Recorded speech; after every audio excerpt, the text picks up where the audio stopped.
rail engines of the narrow gauge railway were always busy. They went uphill and downhill all day long. Rusty's favorite journey was by the lake. He liked to toot his horn there. The sound echoed around the hills. Rusty's horn was special. It had two notes, one high and one low. Rusty thought he had a very tuneful tune, but the other engines thought it was the worst noise they'd ever heard. And that made Rusty sad.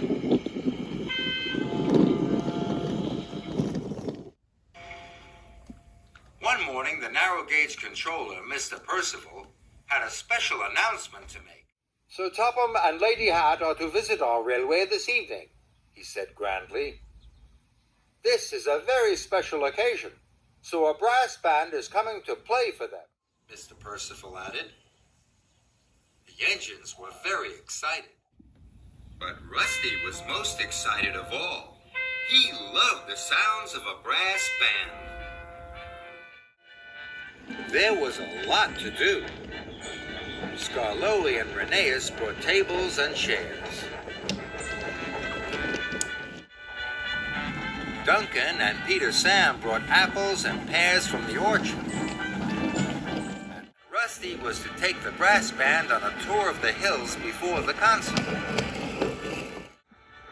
When Rusty pulled into the transfer yards, Mr. Percival was waiting with the brass band.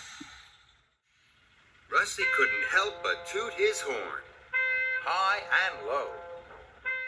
At that moment, Thomas chucked into the transfer yards with the bandstand. What was that wonderful sound? Puffed Thomas. That was Rusty, peeped Peter Sam. He thinks his horn is special, but we don't. Well, I think it's special, wheezed Thomas. This made Rusty very happy. No one had ever liked his horn before. Rusty, the brass band are ready for their tour of the hills, called Mr. Percival. Yes, sir, hooted Rusty.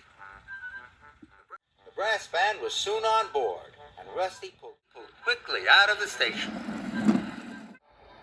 Don't be back late, Mr. Percival called After him, but Rusty didn't hear. He was tooting his two tones loud and clear. I'm going to give the brass band the best tour ever, he said. Rusty took them to the top of the highest hill. Then they went to the viaduct. Then he took them to the trestle bridge. It would soon be time for the concert. The band started to tune their instruments. The sound of their notes filled Rusty's funnel. He was very happy. So happy, he forgot all about getting back for the concert. I know, thought Rusty. Now I have to take the band to the lake. He wanted this trip to go on forever and ever. Rusty happily clickety-clacked towards the lake. His horn was tooting to the music of the brass band. He wished all the other engines could hear him now. The ruined castle looked magical in the sunset. Rusty's tuneful train crossed the lake.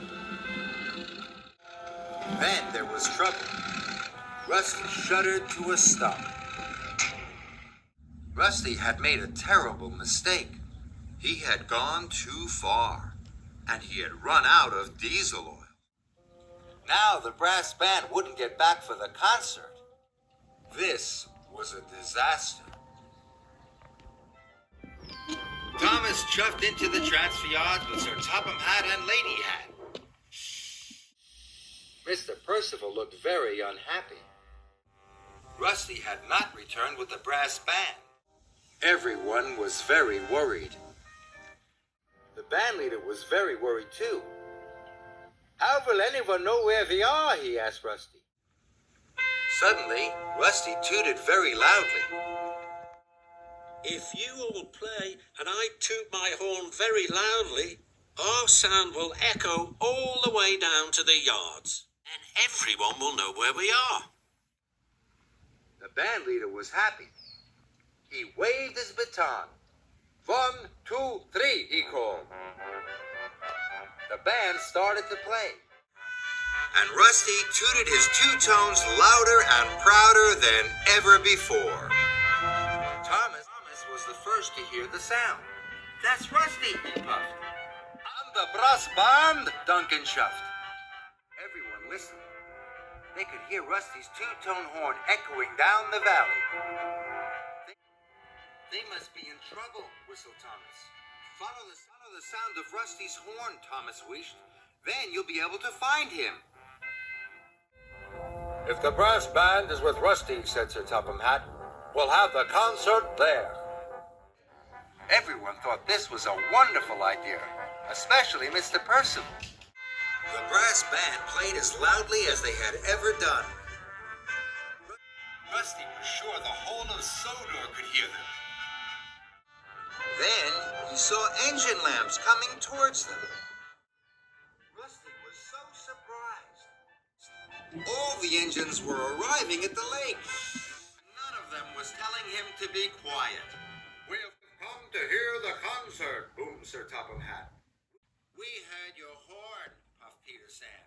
So we knew where to find you, chuffed Duncan.